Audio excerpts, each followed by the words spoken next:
the sons of Uthman, the family of Uthman, did not file a case of charges against the murderers of Uthman in court of law. Why?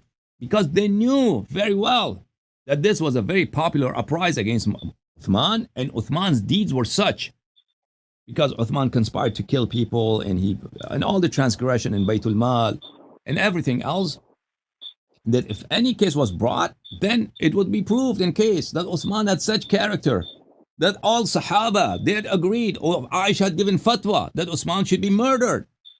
So they had no chance in that way. And second, they didn't care about who killed Uthman. Muawiyah did not care about who killed Uthman. Muawiyah wanted Uthman to be killed, as a matter of fact.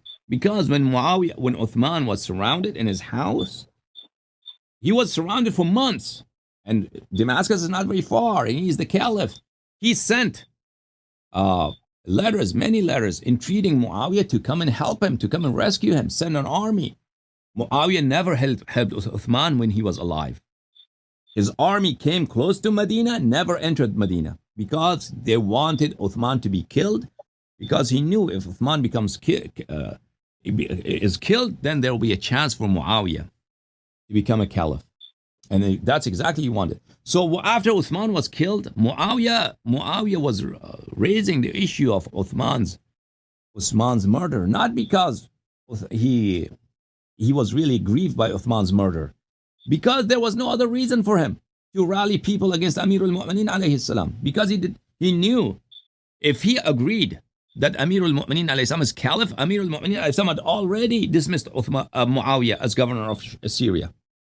You understand? So he did not want to leave his governorship, which was in itself, that governorship of that province was a kingdom. He did not want to leave it. So he didn't have any other excuse except to make the story of Uthman's murder his battle cry, in order not to submit to the rule of Amir al-Mu'minin alayhi salatu wassalam. Okay? Understood. And then just who was the prime minister of Uthman? Prime minister of Uthman is Marwan ibn al-Hakam. Marwan ibn al-Hakam is Sahabi. He's a narrator in Bukhari. Marwan ibn al-Hakam himself, Marwan ibn al-Hakam himself, let me show you, that he killed Talha. Talha, in order to avenge the murder of Uthman in the Battle of Jamal. You understand? In the Battle of Jamal, commander-in-chief was Aisha. And then one of the general was Zubair, one general was Talha. And who killed Talha? Talha and Zubair both were killed. But who killed Talha?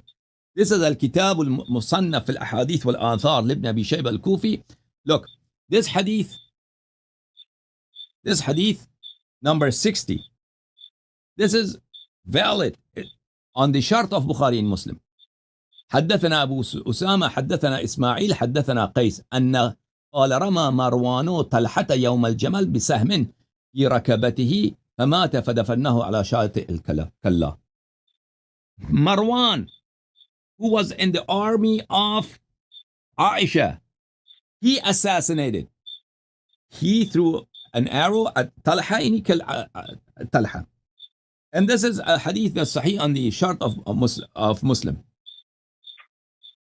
And volume number 6 of the same book, page number 190, the same narrators who are on the, as I said, narrators of Bukhari, كان مروان مع طلحة يوم الجمل. Marwan and Talha were together in the army of Aisha on the day of Jamal. فلما اشتكت الحرب, when battle started, قال مروان لا أطلب بثأري بعد اليوم. He is the cousin, Marwan is the cousin of Uthman and closer to Uthman than Muawiyah. And he is his son-in-law, and he was his prime minister and treasurer and his commander-in-chief. He was the closest person to Uthman. He said, after today, I'm not going to seek vengeance for the blood of Uthman. ثم رماه بسهم فأصاب ركبته. Then he shot an arrow and he killed Talha. That's it. That's clearly. Who killed Uthman? Who killed Uthman? Yes, there are individuals who rebelled against Uthman, and they later joined Amir al-Mu'minin alayhi salam. But who actually commanded them to kill Uthman? It was Talha and Zubair. And who gave the fatwa to kill Uthman? It was Aisha. And who established Uthman? It was a Sahabi, Amr ibn al-Hamiq al-Khuzai. Okay?